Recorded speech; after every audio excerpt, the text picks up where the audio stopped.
You ready? I've been ready. What are we waiting for? That boy is mine. Are you ready? Creed. By overwhelming demand, the Summer of '99 tour returns. July 27th, FedEx Forum. With very special guest, Daughtry. And Mammoth. Tickets on sale now at livenation.com. Don't miss Creed with Daughtry and Mammoth. The Summer of '99 tour. 1, 2,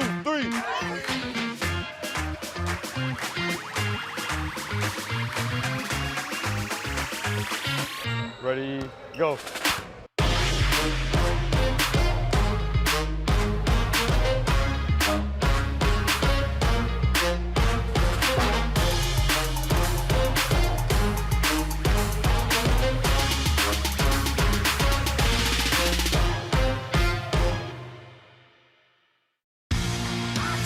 Shinedown.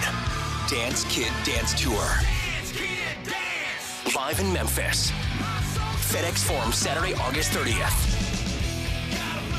With special guests, Bush and Morgan Wade. Get tickets now at livenation.com. Shinedown, live in concert. For more, visit shinedown.com. Jaron jumped on social media yesterday and tweeted the following. The M will teach you who you are with love. It's always grit and grind when we're out here at all cost. And I don't want to overstate it, but I do think these types of things matter. Like the way you feel about yourself, about your home, about your city. All of that stuff matters. The Gary Parrish Show, live on weekdays at 10 a.m. on YouTube at Grind City Media and the official Grind City Media app. Have you always dreamed of entertaining on the biggest stage in Memphis? The Claw Crew is looking for members to join their team for the 2025-2026 season. Claw Crew members are hardworking, high-energy entertainers who assist Grizzlies home games by hyping up the crowd and much more. Not only do they support the Grizzlies at home games, but also promote in Memphis and across the Mid-South. Open auditions are Saturday, August 9th at FedEx Forum. Visit grizzlies.com/auditions for more information and to register today. The First Ladies of FedEx Forum, the Grizz Girls, are known across the NBA for setting the standard for professional dance and entertainment, and they are looking for dancers to join their team for the 2025-2026 season. With the chance to gain professional dance experience, collaborate with national and local artists, and connect with the Memphis community, auditioning for the Grizz Girls is an opportunity you do not want to miss. Come show up and show out at Open Call Auditions. Visit grizzlies.com/auditions now for more information. Kroger shoppers and Grizz fans, one exclusive 2024-2025 season. Sign up with the new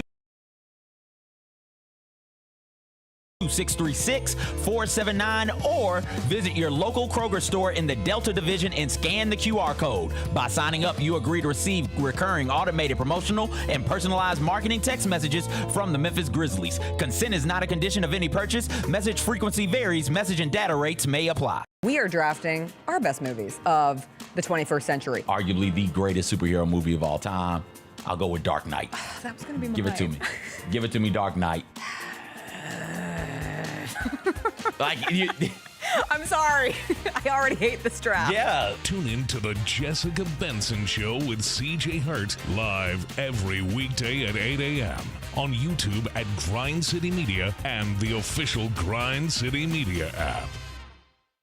What can the Memphis Grizzlies learn from the Thunder Pacers NBA Finals Series? Your style of play is not something that you really have to change. Both of these teams love to play fast. Both these teams love to play really aggressively on the defensive side of the ball. Hey, Grizzlies fans, be sure to tune in to Grizzbeat, where the panel and I break down all things Grizzlies and take a look at the rest of the NBA as well. The show is live every Wednesday, 2 p.m. on YouTube at Grind City Media and the official Grind City Media app. Live from downtown Memphis, this is the Chris Vernon Show on YouTube at Grind City Media and the official Grind City Media app. Now, here's your host, Chris Vernon.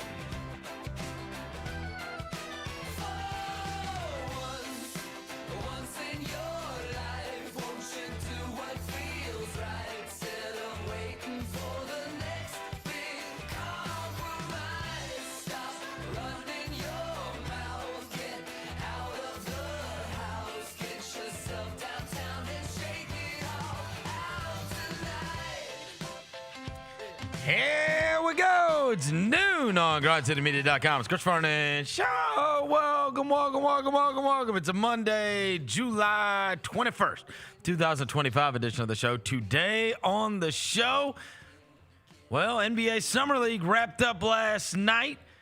Grizzlies got a massive win on their way out of town as they have left Las Vegas. They also signed a two-way. A former Memphis Grizzlies signed with another team, and we will get to all of the news and notes from the NBA and the other teams that had success and players that had success in that Las Vegas Summer League, which all wrapped up.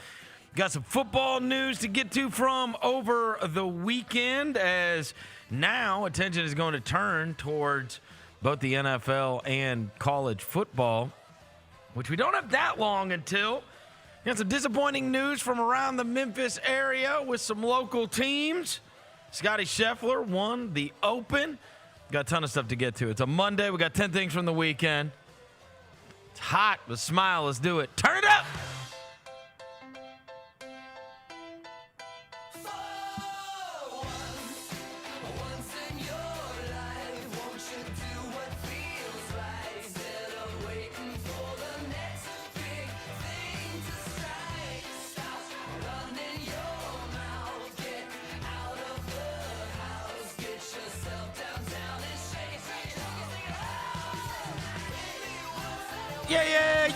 Yeah. Hope everybody's having a good day. All right. Ton of stuff to get to on the show today. Was a busy weekend. We've got a bunch of stories to get to, not the least of which we will get to a little bit later. The crew all jumped in a car and headed to Nashville. Our beloved Tony Allen, who will be here tomorrow for Tuesdays with Tony, was honored this weekend at the Tennessee Sports Hall of Fame. So we headed up on Saturday to the award show on Saturday night and then made our way back into town yesterday. But certainly a super fun weekend, and we're super thrilled for Tony. We'll talk about that here in a little bit. Before I get to anything, I welcome John Roser to the show. John Roser, a.k.a. the Cologne Ranger, the Body Spray Bandit, Senior Sack, Johnny Backpole, Johnny Bearcat, the Grim Roser, John Asparagus, Johnny Neck Carb, John Lance. He's Yogi Roser. He's Dr. Thunder. Hello, John. Don't tap that glass. Devin Walker's here. He's the microphone mangler, Senor Quasadilla, Mr. Math, Navajo Joe, the reporter, the photographer. He's Sir Hess. He's Walker 93. Yeah, bro. You know about that? You know about the oral farming kid? Oh, yeah. Tapped in? Where is it Indonesia? Indonesia kid, yeah. He be doing the It's taking over. It's taking over. You gotta hit it, bro. You gotta hit the joint. Oral farm. There you go. Hey, yeah. Let's go. Let's do 10 things. Yeah, Rosa. I'm aura farming right now. Dude, hit the music, you idiot. I love 10 things. Aura farming. I'm aura farming. Shout out Indonesia. Number one. The Grizzlies made a statement before they left Las Vegas. Yes, sir. I don't know who made the statement because I'm not sure of some of the players. I think it was Javon Small. Javon Small. He made a big statement. Hey, here's what we know. We came out of last night. I had this thing on. You know how dedicated to the game you got to be to watch Grizzlies Clippers Summer League game at 7 o'clock on a Sunday night. Yeah. I'm dedicated to the game. And I got to be honest with you. The run that they made in the second quarter was something fun to watch. And Javon Small is good. And that made me happy. Like, I'm watching this game and I'm like, you know what? Maybe they hit another one. They have had such success at hitting these second round picks and undrafteds. Yeah. And you watched him play last night, and we did not, we saw him the one time in Utah, and then we just got to see him. We didn't get to see him in person when we were there in Las Vegas for those two games because he was out with the groin injury, but he came back for these last two. I really liked him both times. And I think they might have found one. Really, like again, I'm not hitting the accelerator as Target guy would say. But I'm also pleasantly surprised at how good he looked amongst his peers at Summer League. Yeah. He clearly looked like one of the better players on the floor, and they drafted him in the second round. And the other thing is, he's like a real point guard. Yeah.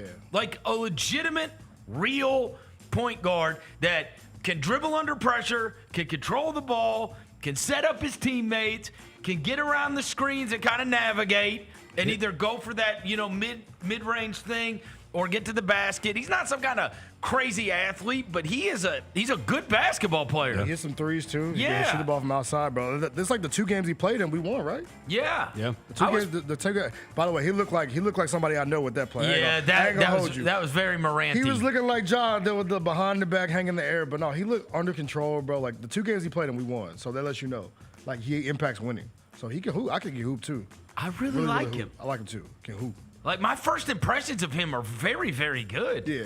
And like I told you guys, I saw him in the last game, and I texted you guys during the game, and I said, Rosa, you are going to have a blast with this one. He's a real point guard. Because this guy can go. Yeah. I mean, he's going to kill it for the hustle. Yeah, he will be. He'll be real great. hooper. He's a real point guard as far as like for the summer league team. Also, another one of those guys that you watch and you go, okay, I could see this happening again. They have had a crazy, like truly crazy track record at converting two-ways into real rostered NBA players that even other teams want, right? Like, I mean, right now, you think about Jay Huff's already been traded, right? And Indiana wanted Jay Huff. People, as soon as Ty Jerome got signed by the Grizzlies, there were all manner of teams trying to get them to come off of Scottie Pippen Jr., of which they have literally no interest in coming off of him. And that's two ways, right? Vince Williams, who obviously last year was colossally uneven for him, but is another one that you see. And then obviously we're going to get to the other news, but I was glad that they ended up, they played 8 games and they won 3 of them, right? Gigi was a two-way. John Konchar's a two-way. Right. Yeah. Gigi Jackson, John Konchar. I mean, they've had a very good track. Cam Spencer. Yeah. Who has now gotten a roster spot. And so hopefully now, I mean, you look at it and you go, all right, they just signed one two-way this weekend, which we'll get to in a minute. But small, and then we would assume that the other one will be Meshack. Yes. And you could absolutely see a future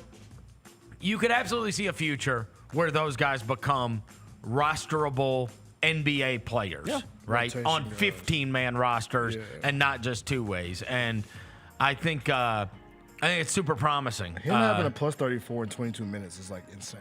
Yeah. I mean, you could look. You watch him play both of those games. He was very clearly one of the best players on the floor. Yes, and that's the best thing I could say, right? Yeah. For a kid like that. So I was glad they ended up like that. I don't know how many of the other guys. Obviously, we're paying attention to the ones that are either going to be rostered or the ones that are going to get two ways. I like Burton. Burton showed me a lot. He's going to be certainly he'll be on the hustle. For sure. Exhibit 10, yeah. Yes. He showed me a lot. Twice. Last couple games, he showed me that he can 6'7" wing, and can he's shoot the ball. athletic and defend a little bit. Yeah, can shoot the ball. I'm with you on play that. At Villanova, you know what I'm saying? He can hoop a little I'm bit. not sure if there's any. Do you think there's any other? Who would you say, Roser, if you were trying to guess? Maybe Will Magnay ends up as a hustle guy. That's totally possible. Maybe Flanders Fleming. Yeah. I mean, you never know with these guys and what kind of opportunities they're going to get from other teams, and more importantly, what kind of opportunities they're going to get from overseas. Right? Yeah. Is it worth them? You know, how many of these guys want to play on the hustle? How many of these guys want to go make a couple $100,000 playing in all manner of teams overseas? And it's a choice that a lot of them have to make. You know, even our old buddy Kendrick Davis, who I caught up with at Summer League, he was there, though he was not participating with the team. He made that deal to go play for the Sydney Kings. He thought that is his best route in order to accomplish his dream. And so there's going to be a crossroads for a lot of these different guys. Would I rather play for the G League team, and would I rather play in this organization for the hustle, or would I rather go and play in a professional league elsewhere? Respectfully, I need Jeremy Jones to go overseas. Oh, you're done with him? Yeah, I'm tired of it. Well, I'm going to tell you one thing. Respectfully. I got I saw on my Twitter account this morning, you will not be hearing me say one false word. In fact, I love Lawson Lovering. Oh, me too. Hey, Lawson Lovering is my favorite player in the whole world, Craig. Dude. No, I almost enjoyed that screenshot last night because I got the follow and I was like, yo, Pops, no smoke. Dude. I told y'all this late last week. No smoke. Pops. You seen the dad? Yeah, no I told y'all smoke. this late last week. They follow what he does. You tweet about his name. No. We haven't tweeted You didn't about tell us him. what he looked like. Yeah, Roser, you buried the lead, bro. I figured he was tall and skinny like Lawson Lovering. Look like look like Chet Holmgren. No. It's like Bam Bam Bigelow. Yeah, dog. Yeah, we're dead. Yeah, bro. No, we love him. No, hey, bank every free throw you want, you kid. got it, King. Yeah. Hey, if He's you want to sitting bank on a boat. He's got the freaking tats across your. I'm like, buddy. I got that follow We're last Lovering night. fans. Yeah, I got that follow last night too, and I was like, no, I'm good, Pops. Hey, Pops. We love the kid. You got it. You say you feeling so blessed this morning. So am I. So am I. Bill Lovering, We love you. real MVP. Hope to see you at South Haven. That's how you make sure your son gets good coverage. Yo. This dude's sitting on a boat, and I'm like, holy mackerel. With What the if big that- beard and the Goldberg tattoo. Goldberg. What if that's not him? It's What him. if it's just a picture of somebody else? Saved by grace, husband, dad, friend, farmer, combat veteran. I'm good. You got it. You got Saved it, by brother. grace, a Yes. farmer and a combat veteran. Yes. Yeah. And he's got like the Goldberg. You got the Yeah. Goldberg tattoo. This guy or Yeah, we're Jokic? not- Bill We're Lovering good. or Jokic's brother? No, Hey. I mean, look, I don't want to be around. Rosa might be on to something. I think he's looking for you, bro. Jalen, I'm gonna send you the video. I think Jokic's brother. Jokic's brother, you think he's looking might for be me? looking He was for at the you. Grizzlies Summer League game last night. Sitting behind our bench, He was looking for your ass. looking down the road, like, I know. Because the works- Nuggets ain't playing because the championship game was after our game. I know work for Grizzly Bear. Who is that guy, that loudmouth guy that was talking? he wear Grizzly Bear on shirt. he looking for you, bro. What if he's looking for me because he wants to hang out? Because Nah. I was effusive in praise. I don't think he was In trying fact, to kick what I said was, if something breaks out, I'm on your team. Jalen, I'm gonna send you the video so the people in the He was sitting behind the Grizzlies bench. so they know what we're talking about. I'm Yeah, gonna send you the dude, he video. is. Jalen, check the Slack. He was sitting behind our bench looking for Chris Vernon. Dude, there is nobody there. Hey, there's nobody there at the end of Summer League either. Oh boy, If you're there at Sunday night on Summer League, you are the bottom of the barrel Instagram model. yeah, Might as well get a job. Yeah, at Fresh they've Market. gone home. Yeah, get a job at Kroger. yeah. All the big players are gone. Yeah, you're a savage if you're there at that point. You nasty word. Or true ball knower. Maybe he's just a huge basketball Look at that, fan. y'all. Looking for Chris Vernon at the Grizzly game. Look at him behind the bench with a small T-shirt. Unbelievable. Yo, man. Unbelievable. Shout out to So, him. anyways, yeah. All's well that ends well for the Grizzlies. And honestly, we come out of that being super happy about Javon Small, who was drafted out of West Virginia He was drafted out of West Virginia in the second round, and it looks like they got a player, right? Yeah. It looks like they got a player. So that's the thing. You were asking other guys who could be on the hustle. So Drew Hill put this out there July 13th, and this is just weird. I don't know if anything happened. That the Philadelphia 76ers waived Alex Reese, who was on a two-way contract, and said the Grizzlies had signed him to their summer league roster. He was battling like a little bit of an Achilles soreness injury. In the Hawks game, he played 7 minutes for us. He was 0 for 2 from the field. He was coming, he just had like a little bit of an Achilles injury. But then you look at our thing last night, look at our box score. He's not listed on there.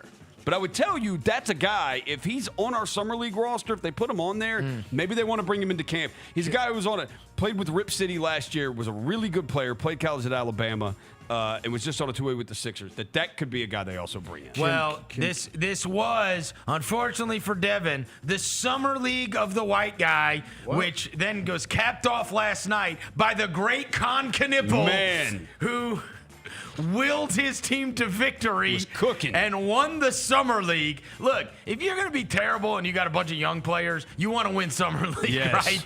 That is your saving grace. And you want some of your young players to play super well in those games. It ended up, this is the top leading scorers in Summer League. Kyle Filipowski, Drew Timme, Quentin Rampage Jackson, Reed Shepard. Yep. So that's 3 of the top 4. Terrence Shannon Jr., Matas Buzelis. Yeah. Y'all don't get him. Yeah, we do. Jordan Miller, who the Grizzlies played last night, who's pretty good. I thought I'd keep a score. Ron Holland II, David Jones Garcia, formerly of Memphis, and then a couple other guys that are sprayed throughout there. But Con Knippel led the Charlotte Hornets last night to their Summer League victory. Yeah. And obviously he is there holding up the trophy. And so in between Filipowski, Timme, Reed, and Knippel, this is just a huge white guy Summer League. Yep. White guy summer's crazy. Yep. You like freaking that. Somebody just made a song for y'all. What's that? Did it? White, I ain't never been the same, baby. Tommy Richmond. Yeah, he made a song for y'all. He did? Yeah. What is it? It's like dedicated to the white boy summer. Oh, is that right? It's trash. Oh, it's terrible? Yeah. That's a shame. Just about his career's about to be Con Knippels. Yeah. Yeah. Whoa, whoa, whoa. What? Con Knippel's going to be good. Yeah. And what? Con Knippel's good. Basketball. Yeah, Con Knippel's good. Y'all come talk to me. He Y'all come- actually may make LaMelo a winner. Y'all come talk to me in a couple of years, bro. Con Knippel's a good player. Yeah. Great value, Gordon Hayward. Oh, how dare you? How dare you? By the way, GV Gordon Gordon Hayward Hayward was good too. Yeah, I said great value, so it means he's not that good, Roser. That's what that means. When I say great value. He may make LaMelo Ball a winner. Racist. If he can do that, he should win MVP. So racist. So racist. Yeah. He's so racist. Really is. You know what I mean? Come on, bro. Y'all forgot the icing on the cake.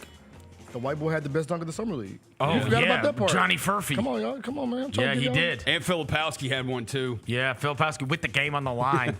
Just a white boy summer. Yeah, it really was. Yeah. Get out of here, bro.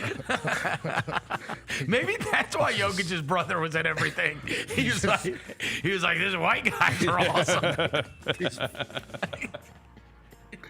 Bro, I'm dead. Number 2, speaking of white guys, PJ Hall is a Memphis Grizzly. Yeah. Yeah.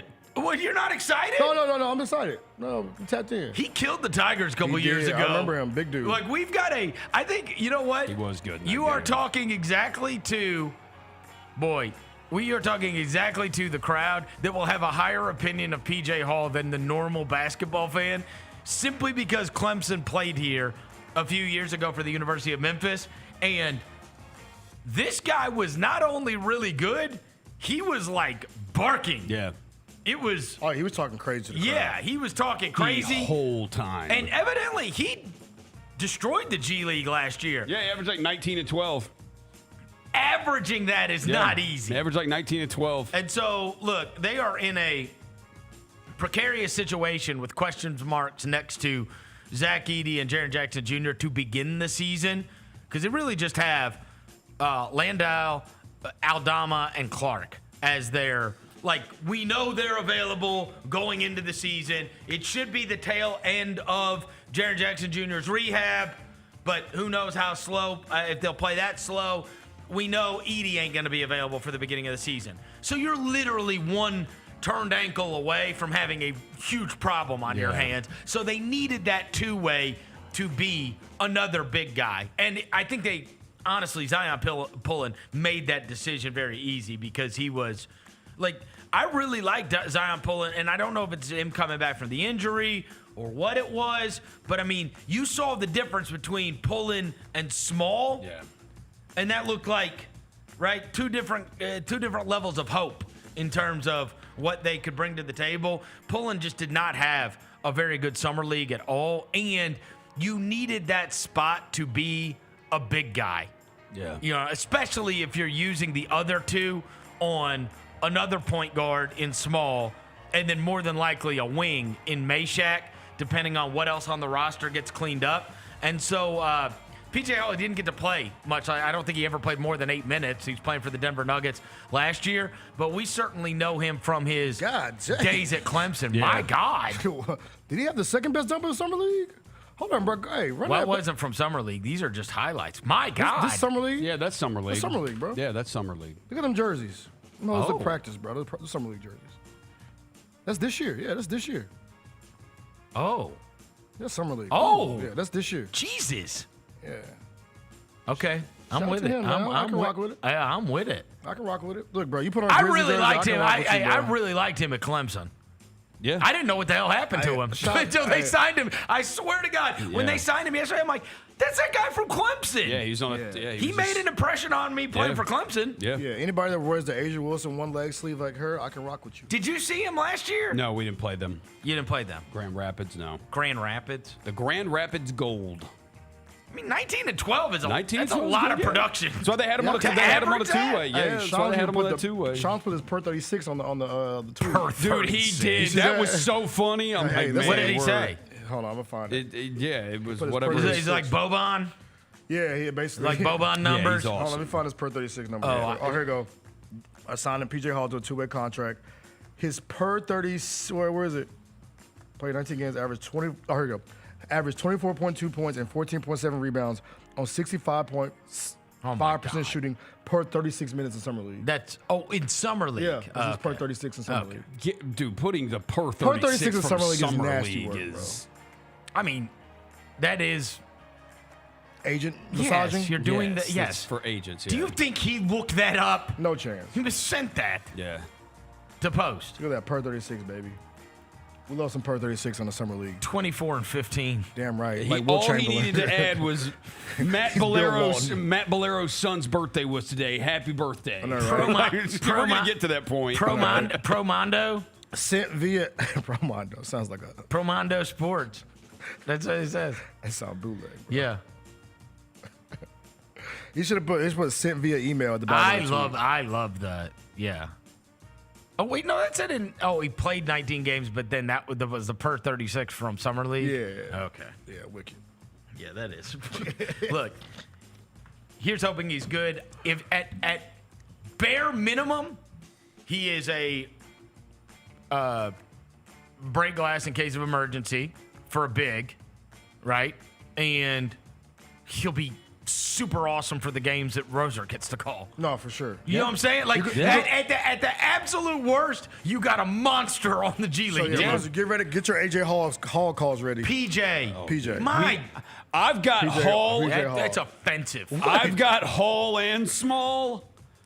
Go ahead, Roser. Go ahead, Roser. For all y'all. Wait. Wait, what? Wait. All right, Roser. Look. Scenario, right? Pick Javon Small, pick and roll. To Hall. PJ Hall, lob in the air. What's the call? Small to Hall. Change your draws. Let's go. Oh, yeah. Oh, let's go. Small to Hall. What's that? A gotta text change my message? draws. Oh, they're not letting me call hustle games this year. Small to Hall. I gotta change my draws. So anyway, yeah, PJ Hall and hopefully he's good. And like I said, we know he's awesome in the G League. Yes. Yeah, for sure. That's for sure. Yeah, I want to see. He shot like almost 40% from three at Clemson his last Really? year. Yeah, but he only shot 34% last year. So maybe get better at that.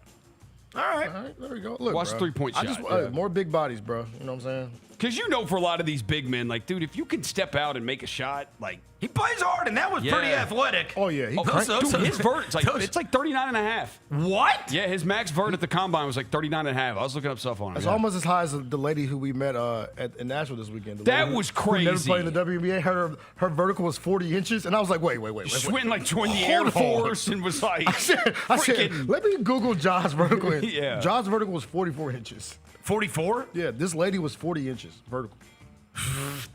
at the Tennessee Sports Hall The of Fame. Tennessee Sports Hall of Fame. Yeah, PJ Hall's combine measurements. Yeah, max vertical, 39.5. Jeez. The streets are saying he could be like white Xavier Tillman. That's super athletic, dude. I like that. I tell you this, Tillman ain't got no friggin' 40-inch vert. Hey, Tillman and crack some now. Don't put no smut on. But he doesn't have that guy. That is Yeah, that's kind of 39.5 is high. Yeah.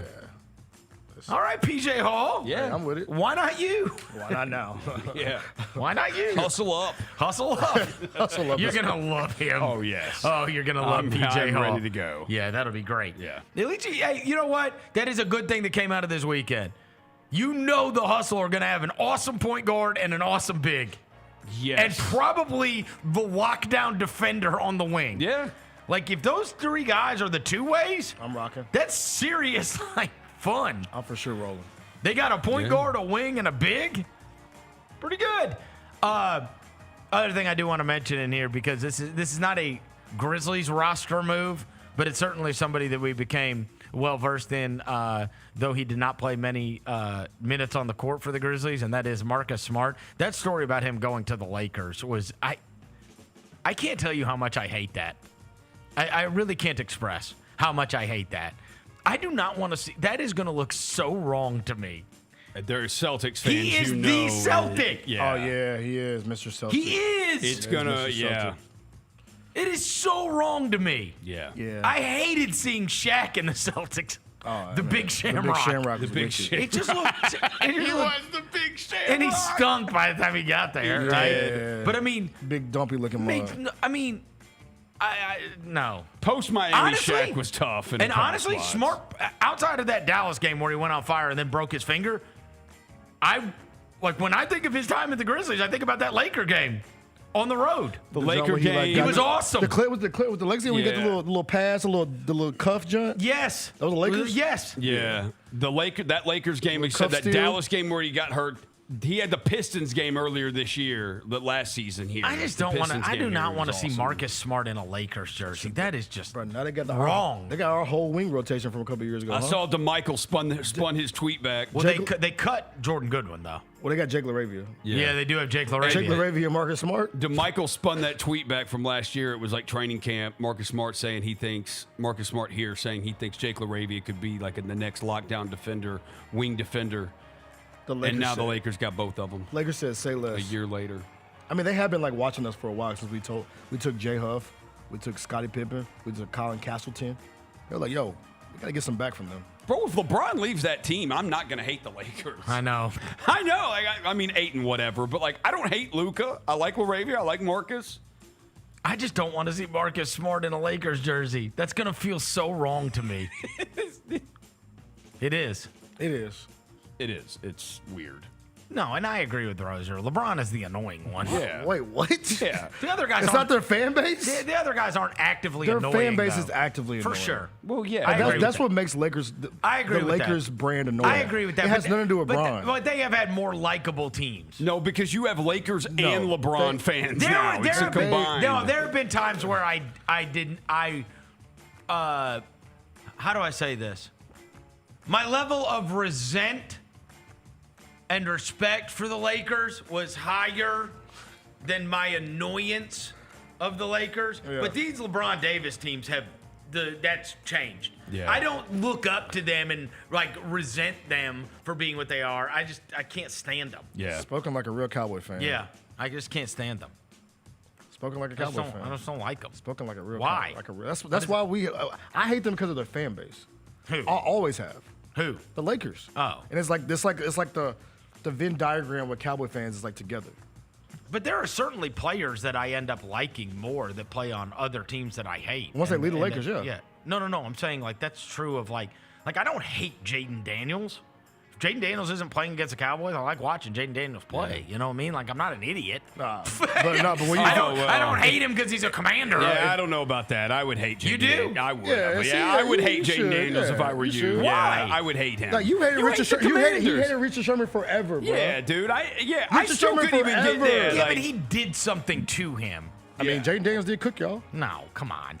I mean, he for the cookie for the next 10 years. No, the Commanders are not a problem for the Cowboys. Speaking of the Cowboys, What planet I are will you tell you, on? like Kyler Murray. Like, I don't like Kyler Oh, no. Murray. I said don't play this, bro. Yeah. Oh, is he throwing bombs to pick? Or is that, you hate to see it. I told y'all not to play that. Is that the dude who got arrested? You hate to see it. Is that the dude he threw to who got arrested? Is that Turpin? That's George Pickens. That's Pickens, bro. bro. Oh, dude of Pickens out there? Okay. I told Look y'all at the separation. Yeah, that means y'all's DBs are ass. That's not true. That's what George Pickens does to everybody, but he's been getting it thrown to by small hands Pickett. Yeah.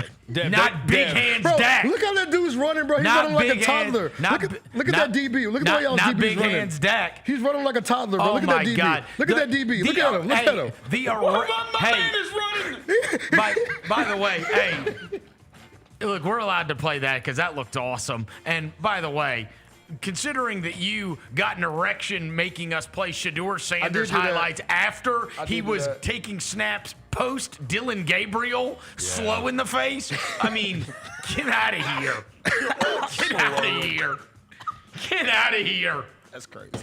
That's Dak Prescott to George Pickens. That's crazy. That's happening. We're going to see. Yeah, if you can block for Dak, Yeah, they're great. they've got to block for him. You got to block for Because him. he can't move. Well, everybody's named Tyler, so Yeah. if the Tylers can block the Tylers for can him, block. Tyler Smith, 'Cause Tyler what? Cotton, All the Catton, Tylers. Tyler, yeah. Well, so find what? out. You've lost who? How many offensive linemen have you lost the last 2 years? I hope they can create a great offensive line.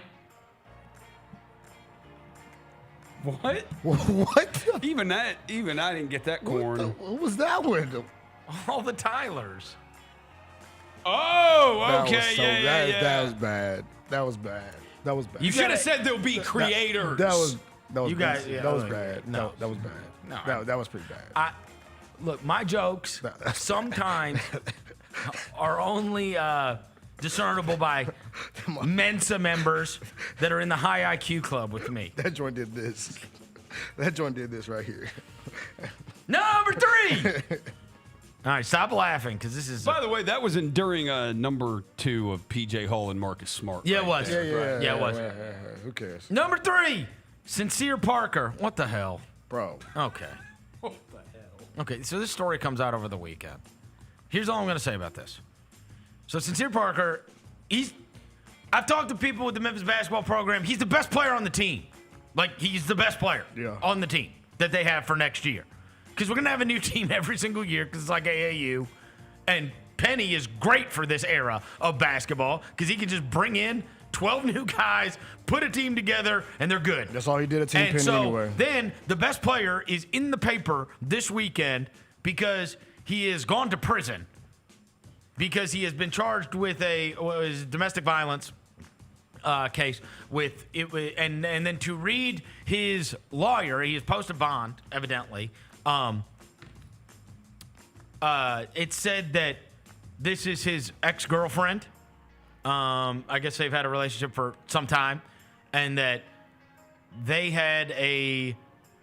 got into a fight downtown, and she says he choked her, he hit her, and then I think she did not report it. I think it says for 16 days, and then went to the police and said this happened to me, and so obviously he ended up going to prison over the weekend. His lawyer.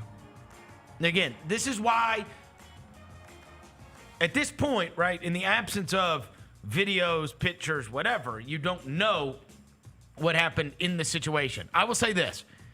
If he is guilty of what she claims happened that night, there's absolutely no way he should represent the University of Memphis and play basketball for that team. I don't want to root for it. No chance. If you're hitting no, you don't get to be on the team. End of story. Yeah. Now, what we know about a lot of these situations is his lawyer says this story now makes my client look like a woman abuser, and that's not the case, and you will find out that's not the case. I mean, these are things that are, right? Like, they're, as we know, in many of these cases, we went through many years. This is really, the Ray Rice thing sent it completely into a different stratosphere. And as did the Miles Bridges thing, right?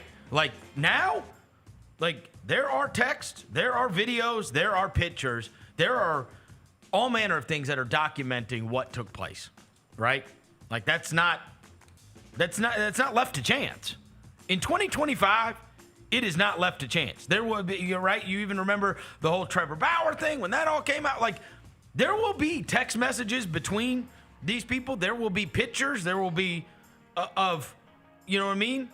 What takes place. And so if this thing goes to the court and he is like, again, this is one of those things where we can't, the only thing we can say is you pray that this did not happen. You pray that for both their sakes, and that they are going to go to court and it will be figured out. But end of story. If he did what she claims he did, that night, there's absolutely no way you can keep him on the team. I'm sorry. Yeah. No. Yeah. No. That is so beyond the pale. We're not doing that. No, we ain't doing that. No. I don't care if he's the best player on the team. I would rather root for a team that doesn't have him. I'm sorry. This is not because if you allow that to take place, then you are just truly 100% win at all costs. Again, if he did what he is accused of doing, and that's what this is right now, and his lawyer says, I understand the accusations, I understand what you're reading, that's not so. Again, we can't figure that out. They'll figure that out. Yeah. And if it is so, she obviously is going. I mean, I promise you, there's going to be documentation of this taking place. Yeah. Like, it's 2025, bro. Yeah, we document everything. Yes. Everything. And if you took photos of the night that it happened. Well, and also nobody was called that night. The 16-day delay from this happened this evening, right? It is obviously things become a little more cut and dry if she calls the cops at night and says, "Hey, this just happened to me." In the incident, right? Yeah. And so you can never know what happens behind closed doors unless you can know. And so this will flush itself out. But that story is terrible, truly terrible, right? Because this is a kid that has come to Memphis to be, he's going to be the best player on the basketball team. That's by all accounts. He is the best player that they have gotten from McNeese. He transferred from McNeese, right? Yeah. McNeese State. He was part of that NCAA tournament team last year that Will Wade had. He didn't play that many minutes, but when he was out there, he got buckets. Yeah, I think it was like 14 points in 20 minutes or something. Yeah. In the NCAA tournament, he was the one that was getting buckets. Yeah. Like against in them games. So right. And so let's hope that this is not so and that his lawyer, again, I know that's the lawyer's job, right? But terrible story. I think we're all in unison. If he did what he is accused of, we don't want him on the team. Got to roll. That's it. That's it. That's it. That's it. Number 4, Scotty Scheffler won the Open, and he won it by a margin that very few guys are able to win by. He already won the PGA Championship by 5 shots this year. Then he won the Masters last year by 4 shots, and he won the Masters in 2022 by 3 shots. Before Sunday, no one had ever won each of their first 4 major titles by 3 or more shots. Jeez. So when he wins, it's not even close. Yeah. He also became just the 3rd golfer to win multiple majors by 4 or more strokes in a single year. Ben Hogan did it, and Tiger Woods did it. That's it. That's the rest of the list.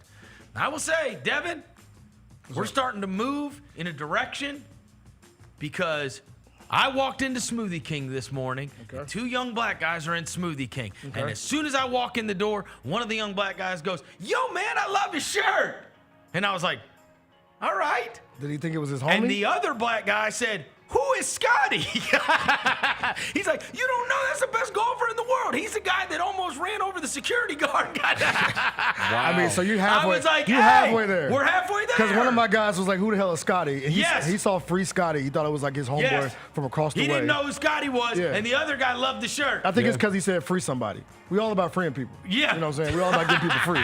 So that's why you know? He was like, he's the guy, and then now as I'm walking out of Smoothie King, he is explaining, he drove by that security guard, and the security guard like jumped on his car, and then they took him to jail. And he's like, "Oh, for real?" Okay. Yeah, all right. Yeah. So we all about freeing people, bro. So yeah. Scotty Scheffler has won 20 times worldwide since February of 2022. Yeah. 20 times? 11th straight time he turned a 54-hole lead into a victory. That is. So if he is leading after 3 rounds, you don't come back on him. It's 11 straight times that that's happened. And then you just saw all of the different golfers and their quotes after yesterday. Like, here's Xander Schauffele. I don't think we thought the golfing world would see something as dominant as Tiger come through so soon.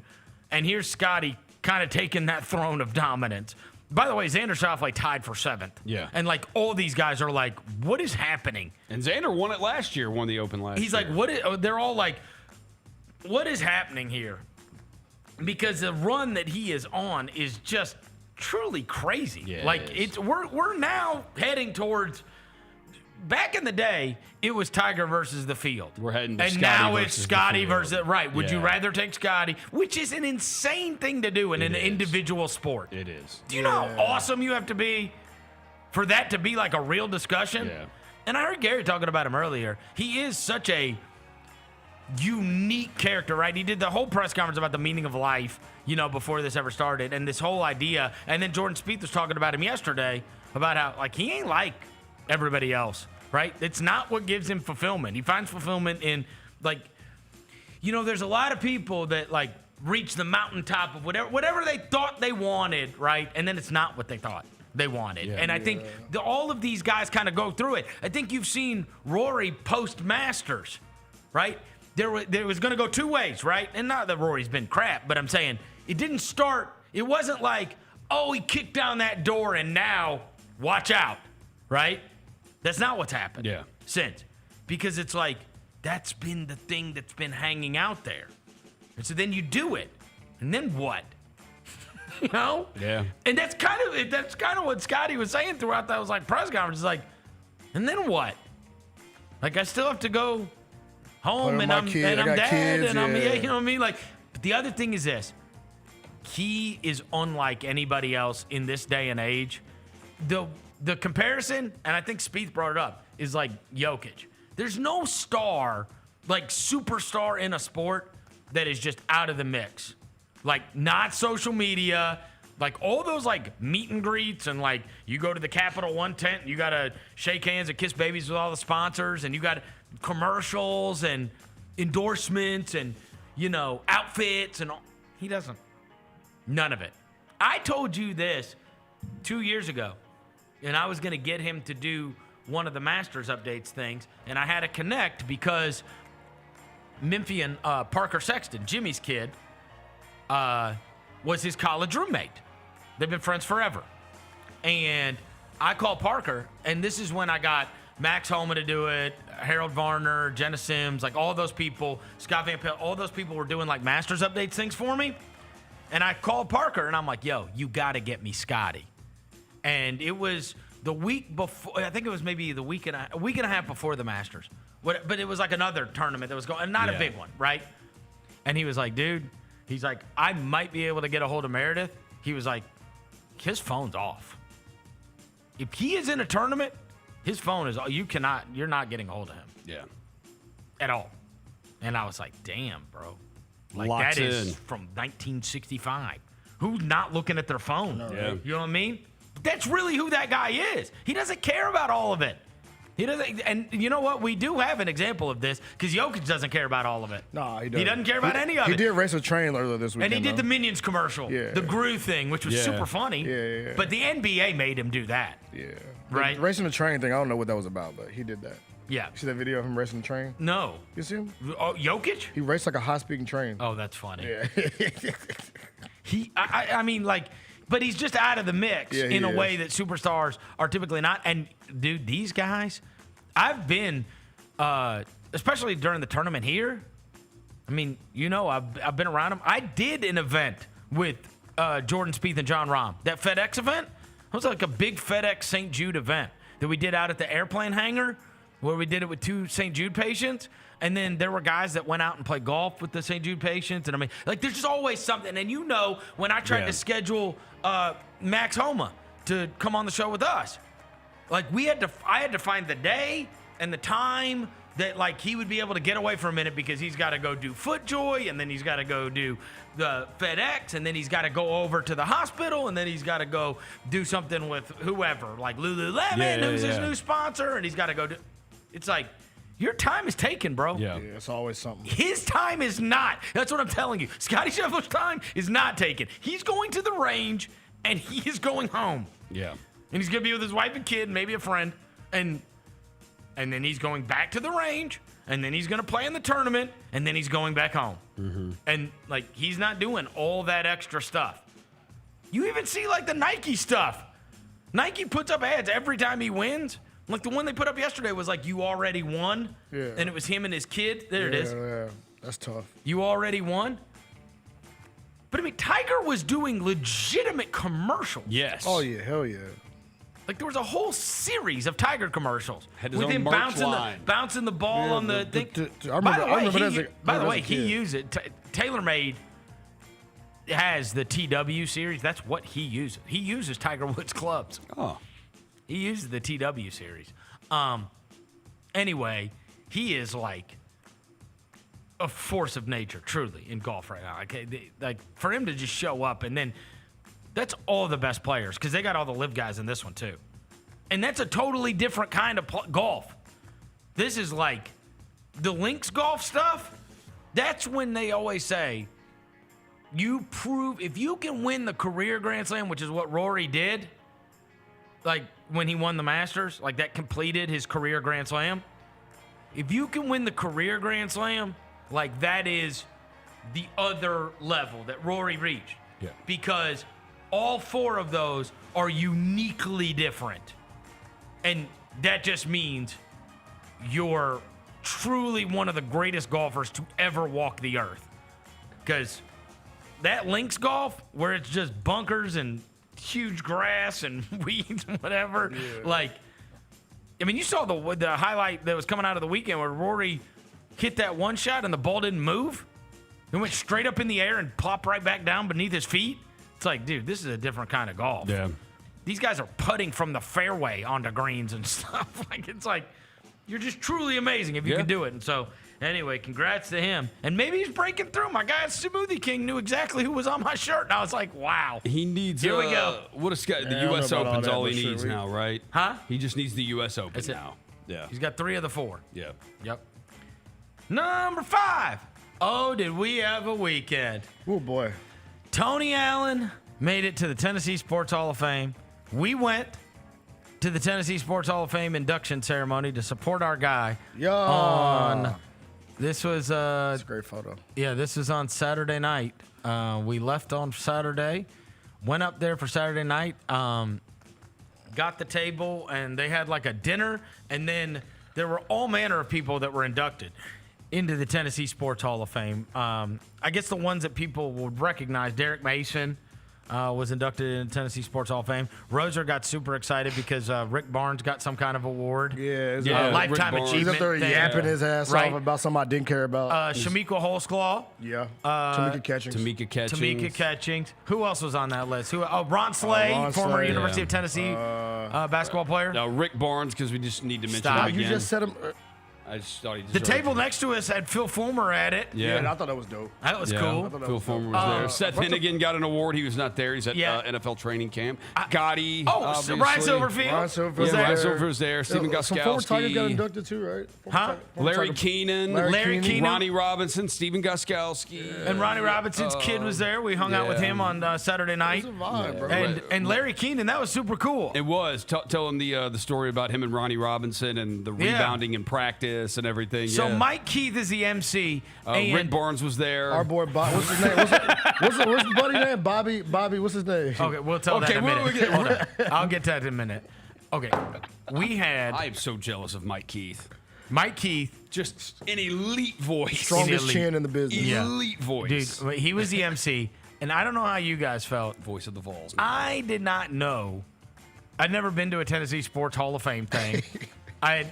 Number one, this new arena that's $1 bazillion that they're building in Nashville, they announced that the Tennessee Sports Hall of Fame, actually Peyton Manning announced that the Tennessee Sports Hall of Fame is going to be in that new stadium. And I thought that was awesome. Yes. I was like, that is super cool. Yeah. I got to be honest with you. And shout out to our guy, Brad Willis, who invited us, who's the executive director. It was a way bigger deal than I thought it was going to be. Hella people in there. I did not understand what a big deal that was. Honestly. Elston Turner brought all of Knoxville with him. He brought the entire city of Knoxville. Man. I bet there were. Stand up, Elston Turner. I bet there were 800 people there. At least. It was a lot of people there, bro. It was a massive conference race. Yeah. A lot of people brouhaha and eating. What we eat? We ate some filet, mashed potatoes, and some steak. Yeah, the food was good. Yeah, salad, dessert. It was fine. Yeah. Dude, it is so hard to have a good mass-produced meal. Yeah, that's true. And it was edible. Anyways, Tony was like nervous the whole time. He wasn't talking at all. And then he was not talking. Yeah, and then he because he was trying to think. He thought he might have to say a speech or something. Yeah. But instead, Mike Keith just basically asked the inductees a couple of different questions. 2 to 3 questions, and then moved on. Yes. Man. So, anyways. I was about to say. All right, I've never. Me and Vernon are like little children at the table. Okay, this is. You two. I might never get invited back to this thing. Yeah, we might not, bro. We were cackling. Okay. There's this older guy. His name's Bob Brown. Bob Brown was an outstanding high school player, and then was it East Tennessee State? He was like a great player or something. Yeah. It was one of the schools. He didn't have the grades. He was like. Yeah. They thought he was like mentally challenged. Yeah. But he wasn't. And so, I don't know how old Bob Brown. I mean, look, we're not trying to say anything. Like he had an unbelievable athletic career. I was previously unaware of his exploits prior to this, but Bob Brown is probably in his 70s, I'd guess, and doesn't have a Wikipedia page. And he is he's getting interviewed at the end of this deal, and as he's talking about his career. We're already laughing, by the way. And he's talking about averaging a double-double. Now, again, this guy's like probably in his 70s. His career, he scored 69 points in a game. He has a dress shirt, like a short sleeve dress shirt and a tie. And when he walks up there, Devin's like, this looks exactly like my biology teacher. Yeah. He then says he is now retired from teaching, and he has been teaching for 44 years. Okay? Everything is fine. Everything's fine. It's like, we don't know this guy, but this is so cool, and he's going into the Tennessee Sports Hall of Fame, and now we're hearing this story, and we're seeing the old, news clippings of him and whatever. It's like, this is cool. And then Mike Keith gets done asking his questions, and Bob's like, hold on a second. And we're like, oh, no. And he's like, I would like to welcome my fiance who flew in from Thailand this morning. Bro, when I tell you, and makes her stand up, but she's so short nobody can see her. Nobody can see her in the crowd. And she's probably 5 feet tall. And she's probably like 40 years younger. Yes. And we're like, hold on. We said, wait. And everybody in the whole place is looking at each other like, this is the most awkward thing that has ever happened. Nobody knew how to react. Nobody had. I gotta be honest with you, and so then we're already like, bro, stop, Bob Brown. Jenna's getting embarrassed. Like, you two have got to stop. Yeah, they're like, yo, like Tony's wife was like, Devin and Vernon, y'all gotta stop laughing. Because I was fine, and then I looked at Devin, and Devin goes, they met this morning for the first time. Dude.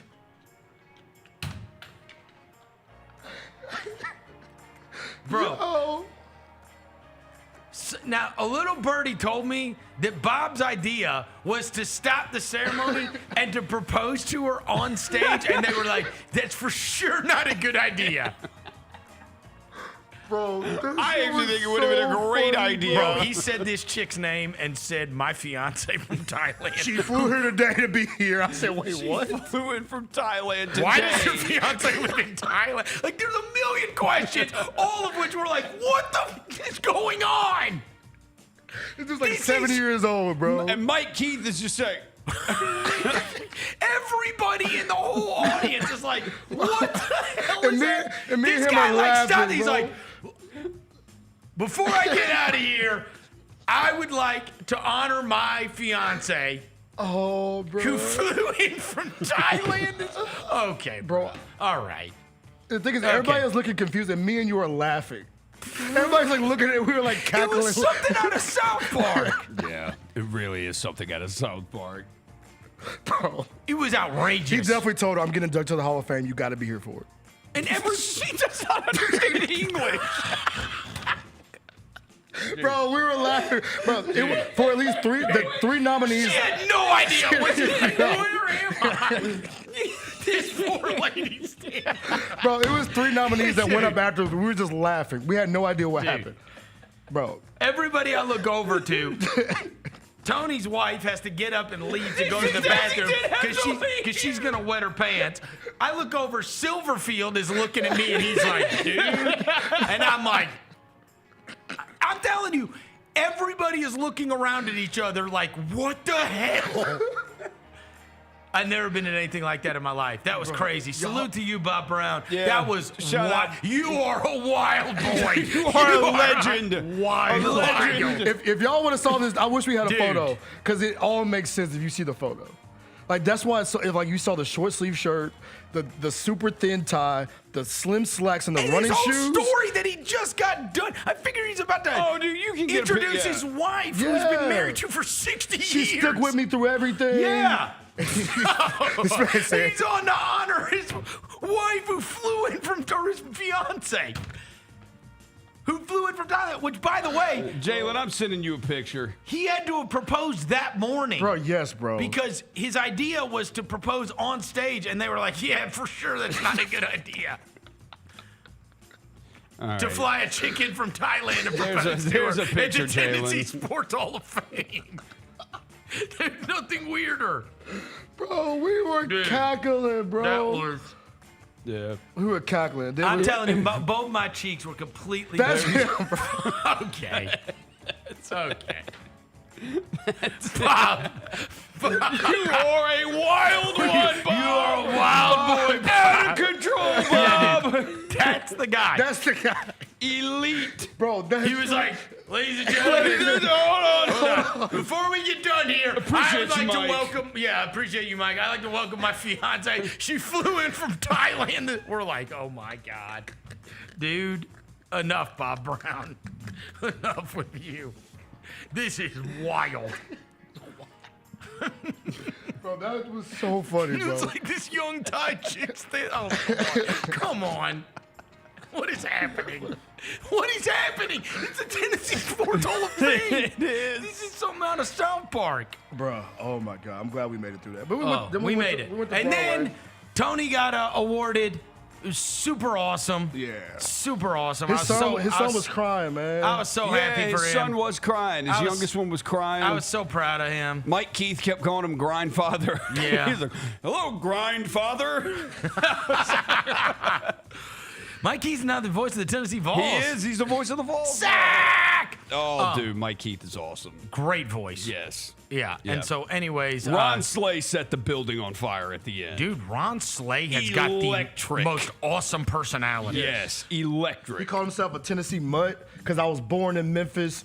I live in Nashville and I played basketball in Knoxville. I'm a Tennessee mutt. I was like, that's kind of a bar. Then in the middle of his speech, throws on the headband that he wore in college. I was like, oh, I'm down with Ron Slay. Electric, And then it was like, man. he's like, I can't even believe I'm up here with all these unbelievable. Like, he gave props to everybody that had been awarded. All over prior the to- state, Yeah, too. dude. Ron All over Slay the is state. great. Yeah, I mess You with could Ron tell, Slay. he's a radio guy Yeah. in Nashville with my man Brent Doherty, and who I saw at the thing. And they, it was a good event, man. It was memorable.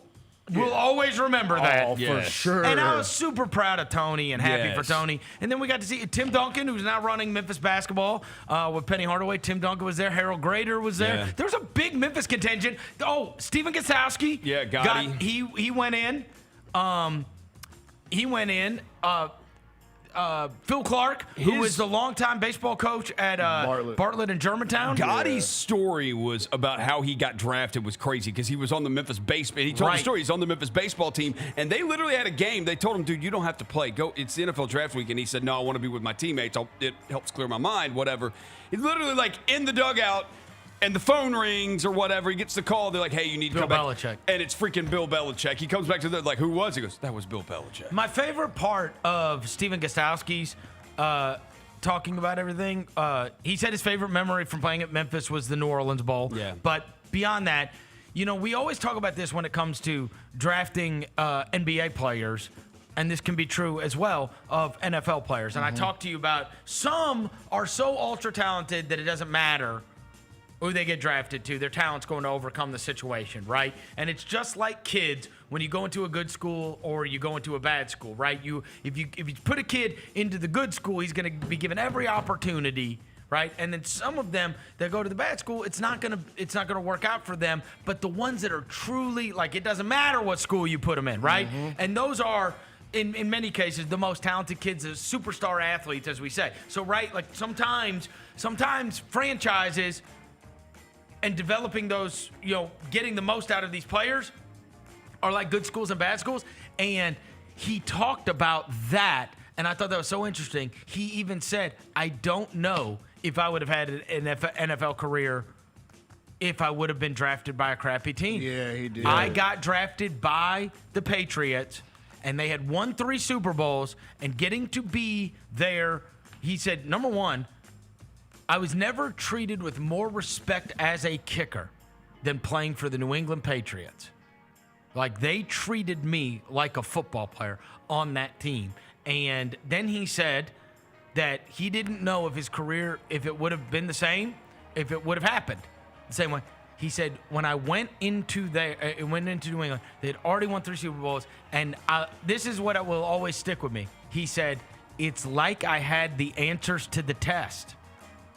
Yeah. Because I look around, and this is what it takes. Yeah. I'm looking, and I am seeing examples of the work and everything that goes into being a champion. I'm seeing it every day from these guys. He goes, so it's not hard, right? Like, you're looking around. This is how champions conduct themselves. I had the answers to the test. He goes, I think, and I think the point is, in many cases, guys go to situations, and this is why I always talk to you guys about having vets and having people that have won something. They're the ones that give you the answers to the test. That's who you look to. That's how you conduct yourself. And he even said, as a young player going into the Patriots, I don't know if it would have been the same way, but I got lucky because I got drafted. And how many times have we talked about, right? Is it the Spurs always hit those draft picks, or that the Spurs had this the foundation, unbelievable culture and situation yeah, to walk into to best exemplify? And then there's going to be the guys that cut it and the guys that don't, right? And then you don't need them. Yeah, you're going to be able to decide. And those kids, when they come into situations, they get the answers to the test. But that was super cool. So there were certainly Memphians.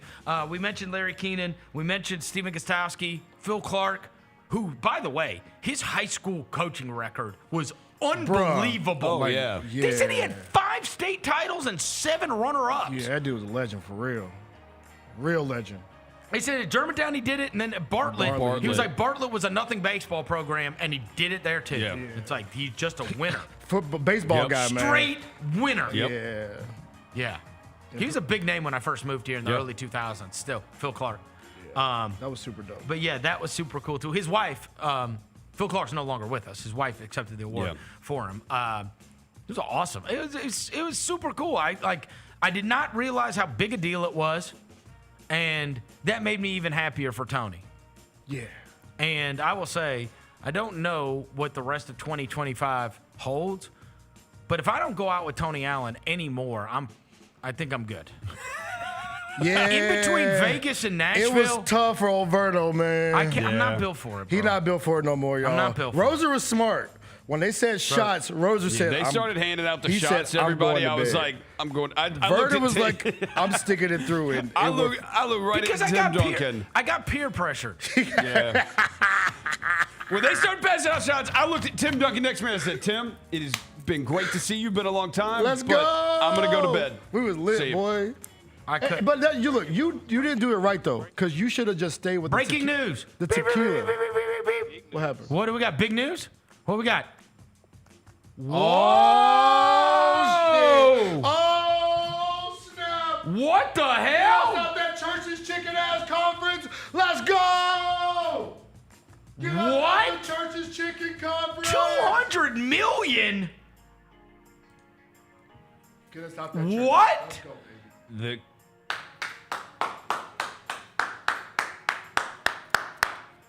$200 million? Let's go. Let's go. So, what is going on? Ross Dellinger has added, while the proposal is attractive for Big 12 programs during a financially stressful time, the league does not, for now, have the majority support 12 of 16 presidents to advance the expansion proposal. They will meet about it today. But they don't have enough support for it yet. 200. Where are we getting 200 million? I don't know. So this is what the story says. The proposal from Memphis, one of the most aggressive membership proposals in college athletics history, features hundreds of millions of dollars in sponsorship commitments to the Big 12 from the University of Memphis affiliated corporate sponsors. So it's partners, FedEx. FedEx AutoZone, as well as the school. I don't know how to say that word. Wow. Eschewing revenue distribution from the league for at least 5 years. Holy mackerel. I just want to be out of that Church's Chicken. That'd be in a Power 5. I know, right? I told you, the mascot was the last leg, bro. That was the straw that broke our back. When you start announcing mascots for your conference, we got to get out. Wow. Got to roll, buddy. Got to go. A $200 million offer. Over 5 years. Come on, bro. Hey, Fred Smith, shout out to you, man. Rest in peace to the legend, man. They probably found it in this estate somewhere. That is playing. $40 million a year. Hey, that's playing big boy ball right there. Come on, Fred Smith. How many they got now?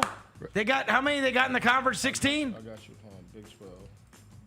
What do they have in the Big 12 right now? It's not 12. And I promise you, the Big 10 ain't got 10. Arizona State, Baylor, BYU. Just count it, bro. 1, 2, 3, 4, 5, 6, 7, 8, 9, 10, 16. 16 teams, yeah. I'm with it. I am with it. Just So, get us out of this poverty conference. Just divide that.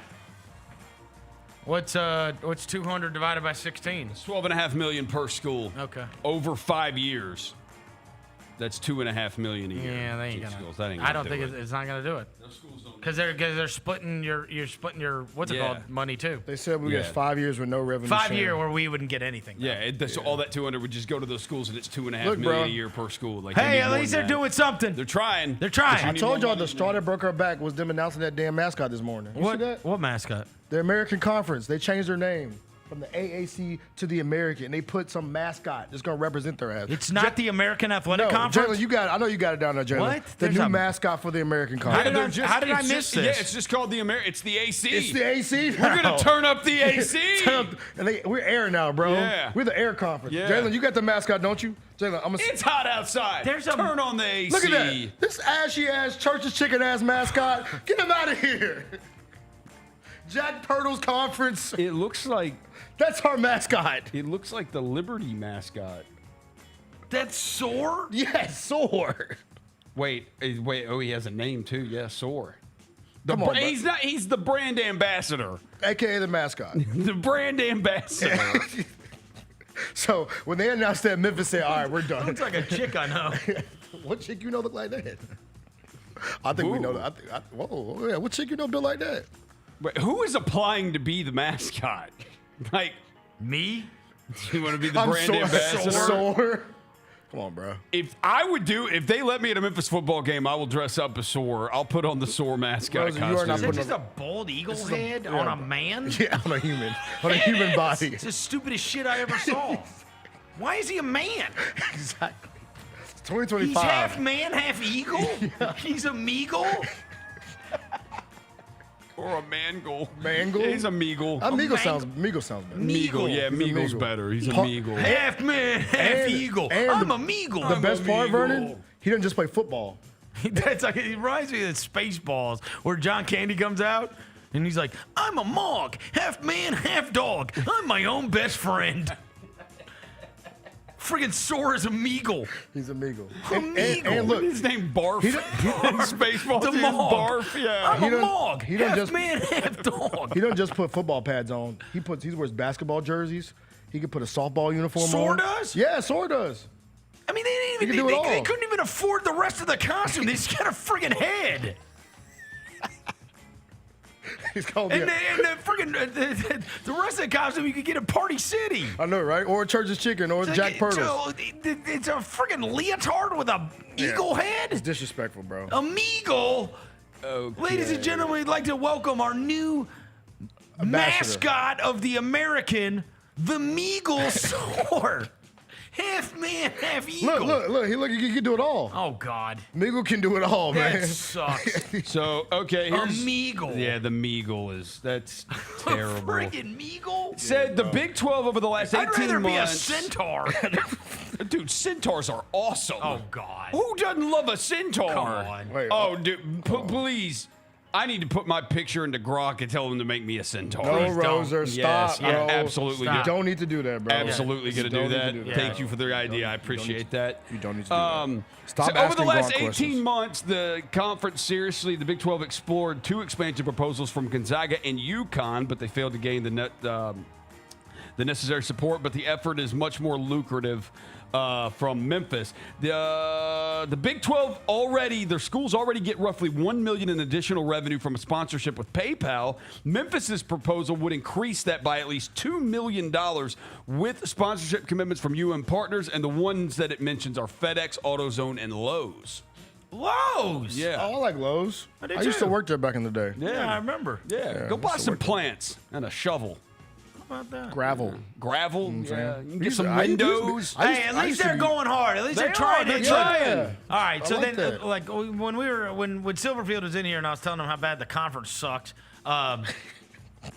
like at least you know behind the scenes they're trying to get the move somewhere else. Ed Scott's, They know. Ed Scott's They know it working. sucks. Ed Scott's working. Yeah. They know. I think we told Ryan it sucks this weekend too a couple times. Yeah. Your conference sucks. Yeah, we're not fans. Yeah. We don't like the American. And now I really hate it. Oh, about It's not even the AAC anymore. It's the AC with a Meagle as its mascot. They didn't even afford the whole eagle outfit. It's just got the get head. a full eagle. It's some Either chicken get heads, a bro. full eagle. Okay, so and I want it to be a cartoon eagle here's too. another- Not like a real ass bald eagle head. So it's so there's terrible. more. There's more from this too. There's more from this like too. a cartoon eagle. Memphis's proposal is described as a no-risk concept. Okay. According to some of the Big 12, it sets a standard of perhaps of expansion fees to enter the league. The school would 1 take 0 distribution for the final 5 years of the league's new television deal with ESPN and Fox. 2, add the sponsorships from FedEx, AutoZone, and all that in excess of $150 million over 5 years, and then 3. This is the big one. Subject itself to expulsion after 2030-31 if the Big 12 deemed they're not adding value. Damn, we could get kicked out. So they could get kicked out too. Wow. they could boot us. But that's also FedEx and AutoZone make Memphis have value. I tell you this. It's exactly what we did to get in the Big East, though. It is. It is. Back in the day. Yeah. And then the Big East ended up falling apart. But I mean, they knew. This is great. They swung around with the corporate sponsors. Yeah. Right? Swung around with the We corporate got a big sponsors. city. We got a And big they said- city with a lot of and big they money. Said, and they said, this is real money here, and the Big East is going to be much better off for having FedEx involved with this place as well as these other, great brands. Yep. And that's not small potatoes. That's one of the biggest. That is one of the big. They are as big a sports sponsorship company there is in the country. For sure. I mean, you have multiple state. You have FedEx Field in Washington D.C. You have FedEx Forum right behind me. You have the FedEx St. Jude Golf Classic and the FedEx Cup playoffs that are going on in golf. Like they have this is not somebody getting involved in sports. This is one of the biggest sports branding companies in the world. I mean, you left off that cricket. They're big internationally. Yep. The Europa League, the soccer league, and NASCAR. Yep. So it's everywhere, bro. Huge. And Brett McMurphy has now added the Big 12, quote in quotations, not interested in adding Memphis despite school offering $250 million in sponsorships to the league. Memphis was trying to buy their way into the Big 12. Yahoo first reported. Who wants our $200 million? I know, right? Anybody? Biggest takers. We'll do anything. We'll drop. Hey, just want to get us out this Eagle. take it? Yeah, Would the whatever ACC, y'all. Hey, whatever y'all want. wouldn't take it. Just get us out this American AC conference. At least we're trying. We'll give them that. Yeah. At least we're trying. I told you, the Meagle was the last straw. Look at that. Look at that, bro. Look at that. I mean, Look at that, bro. Look at this travesty, bro. Come on, bro. get me out of here. Jack Pirtle's chicken. Get me out of here. All right. Let's take a quick break. We'll get back after this. Chris Vernon Show. It's time for our Pick Six, Mike. 6 classics that we're most looking forward to in the 2025 football season. Las Vegas, obviously, that's the Grambling State University, Jackson State University clash. They're taking 2 iconic HBCU brands going to an NFL stadium in Las Vegas. Get all of your HBCU sports and culture news by tuning in to HBCU Huddle with CJ Hurt and Mike Wallace. New episodes drop every Thursday on grindcitymedia.com, YouTube, and Spotify. You get to the main event, and you hear the crowd. There's some rumblings in the crowd. Here we go. They say, "We want truth." I love how John Cena said when they were chanting, "We want truth." You can't handle the truth. There you go. I loved it. He takes the knee off, boom. Takes the mask off, boom. And it's our freaking truth. God, man, he cost John Cena the match. Tune in to Grind City Wrestling weekly on the Grind City Media app and on the Grind City Media YouTube channel. Shinedown. Dance Kid Dance Tour. Live in Memphis. FedEx Forum Saturday, August 30th. With special guests, Bush and Morgan Wade. Get tickets now at livenation.com. Shinedown, live in concert. For more, visit shinedown.com. 1, 2, 3.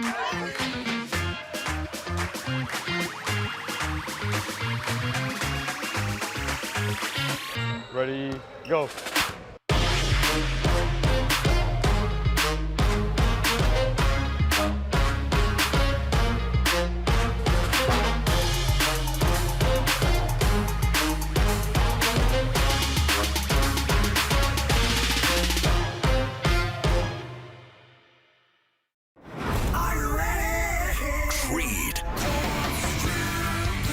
Overwhelming demand, the Summer of '99 tour returns. July 27th, FedEx Forum. With very special guest, Daughtry. And Mammoth. Tickets on sale now at livenation.com. Don't miss Creed with Daughtry and Mammoth.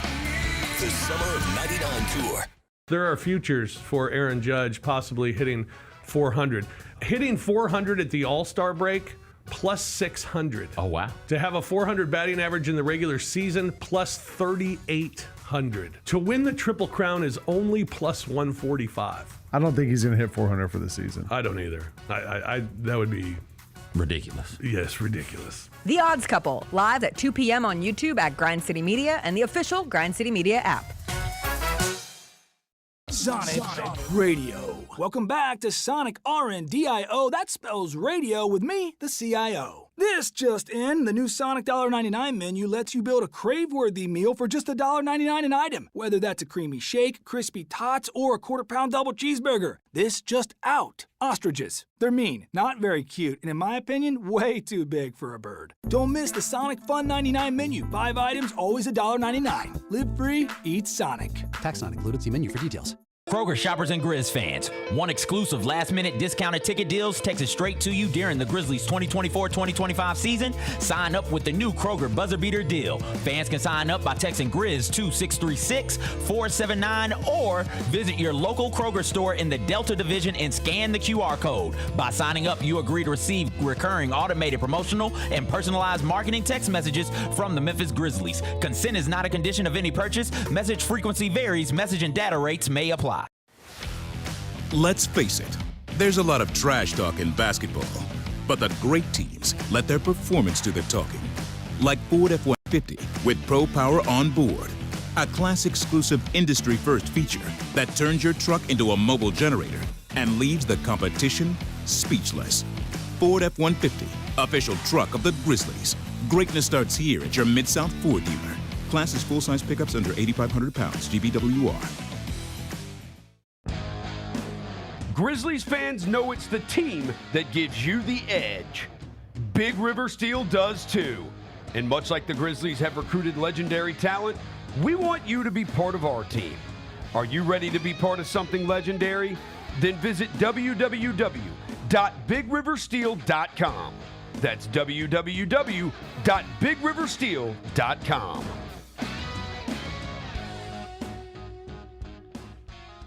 Welcome back to the Chris Vernon Show on YouTube at Grind City Media and the official Grind City Media app. Now, back to your host, Chris Vernon. Bright and clear, my old folks and I drew near, just a village down in sunny Tennessee. I'd been speeding on that train that would bring me back again to that girl I left in sunny Tennessee. I could hear those voices singing as she bid farewell to me. Far across the fields of cotton, my old homestead I could see. We're back. Chris Vernon Show.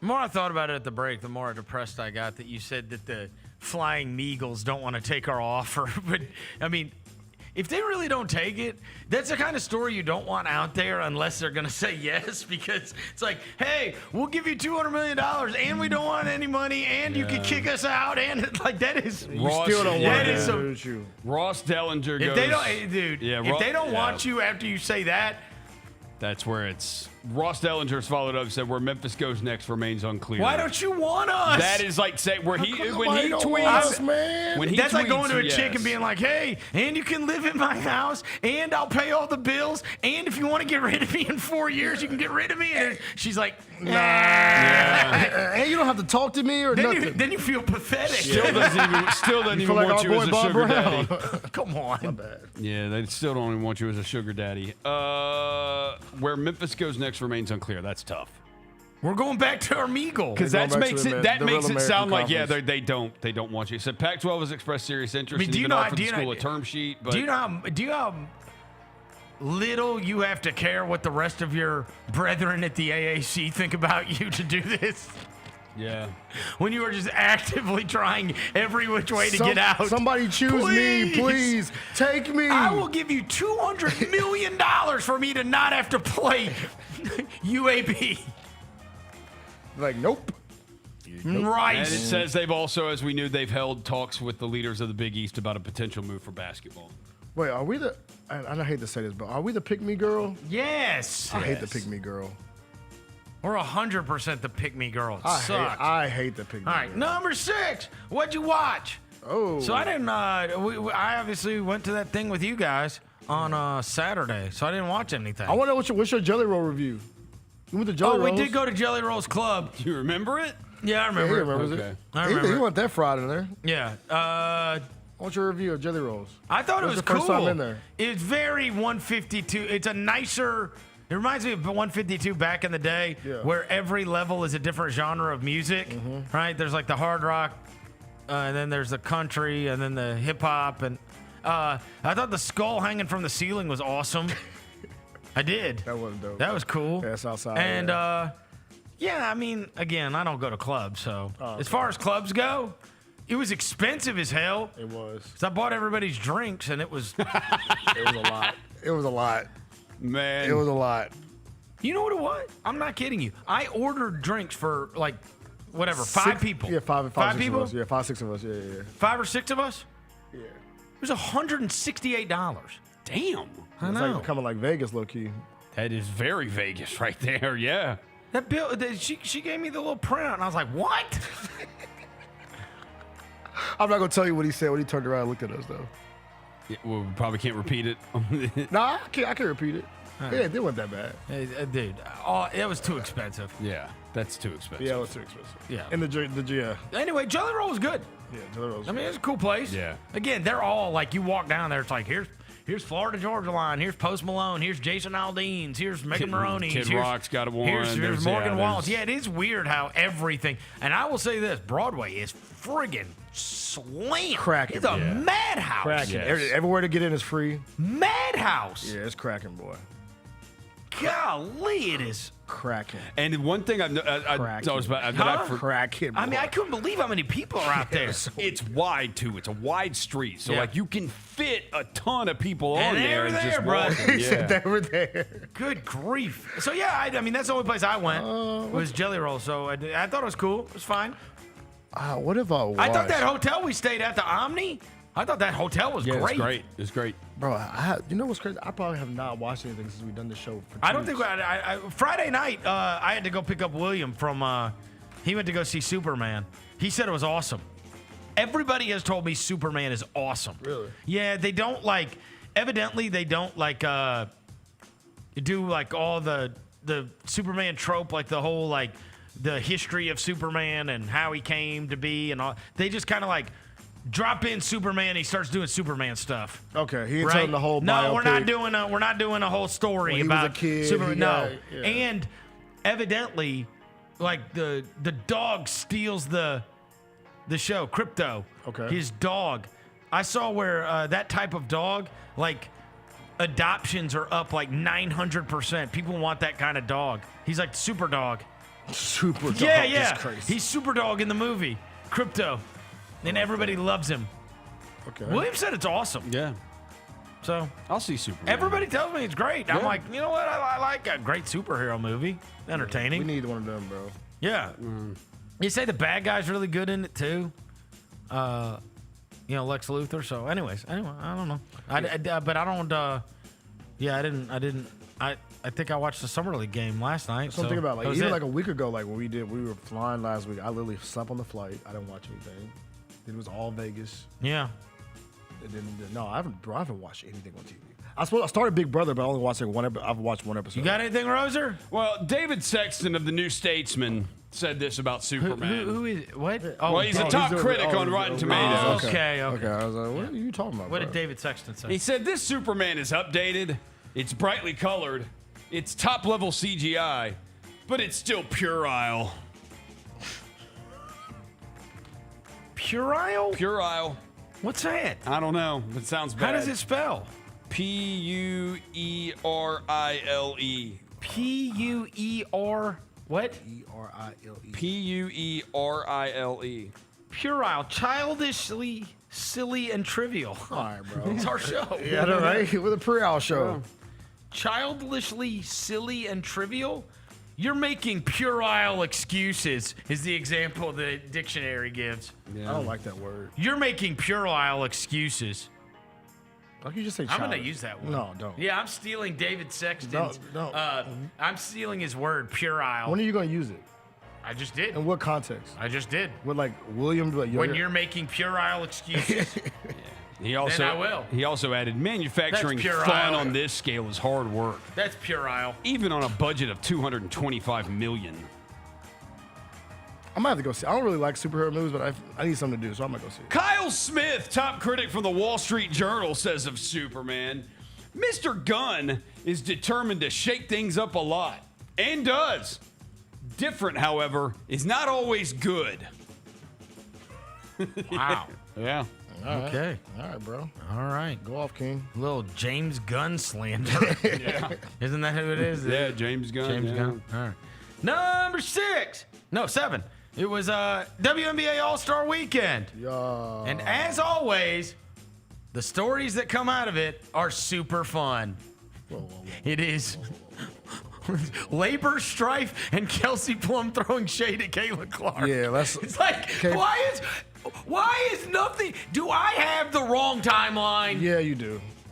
High key, because Studbud shouldn't have been part of your timeline. I'm saying it's not. You know what? It's always something where it's like, why can't we? Nothing about the WNBA is ever like, hey, this is awesome and fun and exciting, whatever. It's like some kind of Shout out to the Studbuds. downer. The Studbuds were the highlight. Studbuds. They were the highlight of the All-Star Weekend. Other than this whole labor thing. Skylar Diggins yelling at the girl to give her the effing rebound was my favorite. Yeah, Did she you wanted. see Yeah, that? she wanted to get a That was triple double. awesome. Yeah, she wanted a triple double. I mean, they treated the All-Star game just like the NBA players did.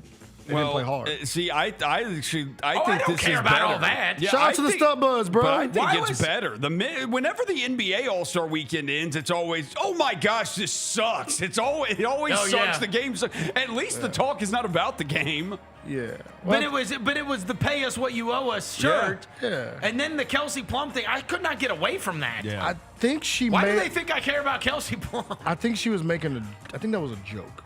I've heard people make that case. I don't think she was being serious. And then, you don't realize how funny she is. Her dry humor just doesn't take. I think I was like, I don't get it. Because I think Team Clark was the ones that were all fried this weekend. Right, so they were the ones that were too drunk to be at the meeting. And so that was they were so drunk they couldn't be at the meeting thing. Yeah. But Sabrina Ionescu, she cringed at it. She was like, yeah, she was like, that's unnecessary. Yeah. So because it does come off on the surface of we're throwing shade at her, like, hey, all of us had this great idea and she wasn't a part of this. Yeah, I think, like that's how it comes off when you hear it. And then if you got to explain to me why that's evidently funny, because you obviously needed to explain that to Sabrina Ionescu too, because she didn't think it was funny either. In fact, she was like, what the hell? Yeah, she did make a little face. She was like, okay. Yeah, you didn't have to say that. Kelsey. I don't get it. Yeah. I don't get it. Stop being all so petty. Like, you know what I mean? Like, they're all... Yeah, they were. Hey, look, bro. The Stud Boys was the highlight of the weekend, bro. I don't care what y'all anybody says. Of course, the labor stuff's come up about pay them their money, blah blah blah, for all the the lockout stuff. The Stud Boys are my highlight of the weekend. Pay them girls more bread. Surely they are not so foolish that this is gonna stunt the league, right? I mean, there's no question they should get paid more. The amount they get paid is ridiculous. Yeah. Oh, it's insane. God, the veteran minimum's like 78. Like somebody, like the best player, like Asia Wilson's, like $78,000. I saw. I'm like, okay, players should not have. That's to go, insane. They shouldn't have to go overseas. No. They shouldn't. They should be able to play the W season to be able to be well off. Yes. I don't care if it's lost money for a long time. It doesn't lose money right now. Because they should just make the season longer. If all these players didn't have to go overseas, Well, the other thing is you got to make spend the season longer. The other thing is I don't even care about the whole losing money thing. The franchise values are through the roof, and you got to pay money. You got to spend money to make money. Yeah. They're the product. They're the product. The share should be bigger. Share should be bigger, right? Dev, how many regular season games do they play? Like 44. Anybody that says it should be like the NBA is crazy, right? The No, NBA has no, been around that's for tweaking. 75 Yeah, years. It's not what it should be like. They play right? 44 You're games. different in the process of. Yeah. Right? You're different in the You're process still in of. your infancy. But they should absolutely get more Yeah. than what they had. $78,000. Come Yeah. on. They are still in You their can't infancy. be that big a deal and make $78,000 Yeah. like playing professional. People pay for tickets to go to your games. Come on. Yeah, games like It's- the W is the most popular as ever done. I don't think people understand how little they do get paid. Oh, it's not. Like they got to have like real salaries. Like they, bro. I think Like they, you could literally work at a whole lot of places and make a lot more money than that. They make more money The in other thing, the. too, is the people that are upset that don't think they should make. I'm like, what do you care? You're not the one paying them. Right. They Like, make what do more you money. care You what know they the little make? summer league they made, the Unrivaled. yeah. Oh, They yeah, made yeah. more bread in that than they do in This is the the best W. thing that happened to him was the Unrivaled thing. Yeah. Yes. They make more Yeah. bread in that than they do in the W. So it's like this, the Unrivaled league kind of coming up, kind of pushed. It's good for him. It's good for them. Same Because it's like, exact- yo, we can get paid more than This what is we're doing. exactly what happened in golf. Yeah. It's going to push And them to make more money. instead, so in golf, they should have just said, hey, we'll take your Saudi money and involve it with us. Instead, they turned it into a competition. Yeah. And then it became a huge problem because now all of a sudden they had to get rid of their whole tax exempt status, and the PGA Tour all of a sudden had all kinds of money to spend on players. And purses got huge, and they were giving money for social media, and it's like you could have done all this, right? And so here's me hoping that the WNBA doesn't lose a season because of this. I think Unrivaled You know just what I mean? announced that there goes. They're raising salaries even more now. Unrivaled is? Yeah. So they will actually have a real place to go play. Yeah. Unrivaled. I mean, That's the best thing that can happen for the WNBA players is to have an outlet okay. Yeah, and it's in the States too. Correct. It's not one of those you don't have to go overseas and you know what I'm saying, worry about all that. So, Correct. They get their bread, bro. What is the Unrivaled thing? It's Oh, it's a it's 3-on-3 league. streaming. It's 3-on-3. 3-on-3 league. And they Okay. also but they- TNT. I thought it was 1-on-1. They also They have do an have element. There's an element they of it. have That's an element. 1-on-1. Okay. Yeah. Okay. A tournament they have. But it's 1-on-1. 3-on-3. Yeah. All right. It's on TNT It's on during the TNT. summertime. Yeah, they make a lot of money. In that. Number 8. Bro, Texas is building a monster. Sarkisian. Oh my God. They got another So one. they got the number 1 linebacker in the country, Tyler Atkinson, a few days ago. And then yesterday it was announced that they got the best running back in the country, Derek Cooper, who they say is like Bijan Robinson. Really? So they got the number one defensive player at linebacker, and they got the number one offensive player, or the running back, and this kid is 6'2", 205, and he's from Hollywood, Florida, no less. Oh, that's where all the speed's from. They beat out Florida State, Georgia, Miami, and Ohio State. And then the Atkinson kid, they beat Georgia for him. And it said Cooper is the second highest ranked of the 6 top 100 players committed to Sarkisian's class. He has the number 4 player, the number 11 player, the number 43 player, and the number 99 player. And now has the best running back. And the best, what's it called? Best linebacker. Gifted two-way star. He trails only Texas pledge Bell, the number 1 quarterback, as the second-ranked recruit in Florida this year. Holy hell. No way. It is him. I didn't know this. Do you guys remember me telling you the story about going out to eat with Rajah Bell? Yeah. Oh, it is That's his kid? his kid. Oh, snap. Because he's from Florida. Yeah. Dia Bell. Yeah. Bell. Yeah. He said, because I remember, you remember the story? I told you that's his oldest. Yeah. So Rajah told me that, I said, does he hoop? And he said, he does. And he's awesome, but I burned him out early. I burnt him out. We were going all across the country in AAU when he was little. Yeah. And he loves football. And he said, but he's like one of the top quarterbacks in his class. And I was like, what? So Rajah's like, I know nothing about football and football recruiting. He's like, we've been to Penn State, Auburn. This is after the kid's sophomore year. Or I guess it was during.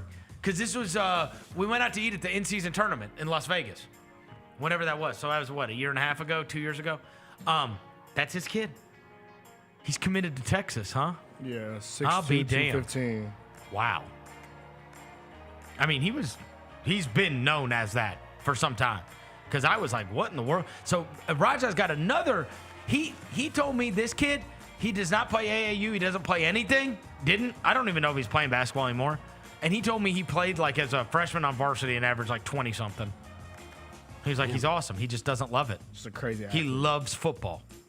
The younger one plays football. Look at him. There he is. Dia Bell. I'll be damned. Huh. That's Rajah's kid. Turn up. That's awesome. Yeah, dude, Sarkisian is going crazy then. You get the best quarterback, you get the best running back, and you get the best linebacker? Yeah. How? Yeah. How does that work? Yeah. How are you getting all three? This is why, Nick Saban got the hell out of there. The This is quarterback, bullcrap. it depends on what you look at, because Tennessee's got a quarterback, too. Oh, God, That's up you there had at the to. top. I have to. Who? Faison Brandon. Oh.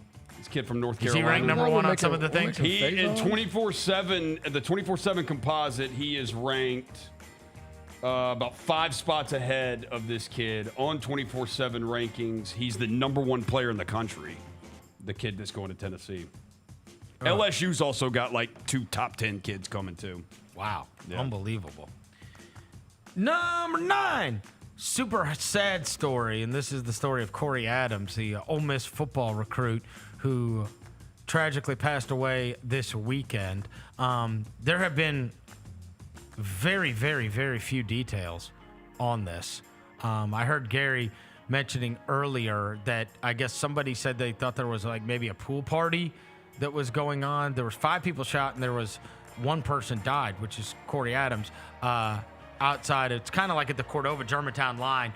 And I will tell you, like when we were driving home, I drove you guys by that. There's not a house in that neighborhood that's under $500,000. No, it's like it is mansions. Yes, like big big and they houses. also at the very. I promise you this: you're gonna end up getting the full story on all of this, and what happened, and how this horrible tragedy took place. Because when you pull into that neighborhood, they've got the friggin' Sky Cop thing at the front of the neighborhood. There's no getting in and out of that neighborhood without being everything on camera. Yeah. So all of that will end up being on camera, and just a true horrible tragedy. Horrible tragedy. I mean, this 18-year-old kid, they say he was one of the big recruits from Louisiana. Great player, 5A player out of Louisiana. His whole life and whole future ahead of him. And obviously, we don't have any details on what took place. I mean, you presuppose that it was a fight that turned in deadly. And it's like, what is going on with these kids, man? Why? Why do they even have pistols? Yeah. You know what I mean? Why do they even have pistols? How can it turn out? Just fight each other, bro. What happened to old the school fist fight? one-on-one? The one-on-one, the meet me outside, the one-on-one squabble ups. They shoot. Oh, they shooting now, boy. Yeah, somebody said meet me outside. They definitely got the scrap. Absolutely terrifying. And now a kid who had his whole life ahead of him, who was going to go play college football at Mississippi next year, is gone. And again, the details will come out on what happened. On what happened. But I mean, it sounds like it was a house party that turned super violent. Yeah. And 4 other guys got shot? Yeah. Like, what the hell is going on? What is going on? Kids, bro. And I'll tell you, I mean, you guys saw. I mean, there's castles in that neighborhood. Yes. Yeah, like waterfalls and shit. Yeah. This is literally a house that has like a fountain in the front of it. When people go, oh, crime-ridden Memphis, I promise you, this is not the neighborhood. No.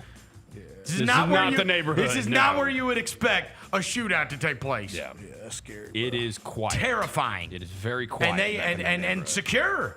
Yes. And so look, I promise you this, you're gonna know everything about what took place there. Oh, very soon. I mean, because that thing is secured up. I get you. They got cameras of the people that left. It's the Randall Woods neighborhood, you know, off of Forest Hill Irene. Super nice neighborhood for sure. And you have no idea how this happened, why this happened. Yeah. But we know it was a beyond tragedy, and obviously it's horrendous for this to be a headline in nationwide. Ole Miss player gunned down in Memphis, right? Yeah. Like, I mean, because the circumstances don't matter. They don't. Nope. Not to the general public. Not to the headline. They don't matter. The headline reads The headline out. is the headline, right? Yeah. And you've already got a perception problem, and you've already gone through the Stephen A. Smith stuff. It's like a young athlete losing their life is so upsetting. It's beyond comprehension. And again, we'll end up finding out how this ended up happening, but I promise you, it's never going to make sense. It's never going to make sense. This is an 18-year-old with his whole life in front of him. Whole life. Yep. About to go to Ole Miss and play football. And obviously a super talented player. I think he was All-State twice in Louisiana. I mean, there's nothing it could have been over. Nothing. Nothing is worth that. And hopefully, people can have.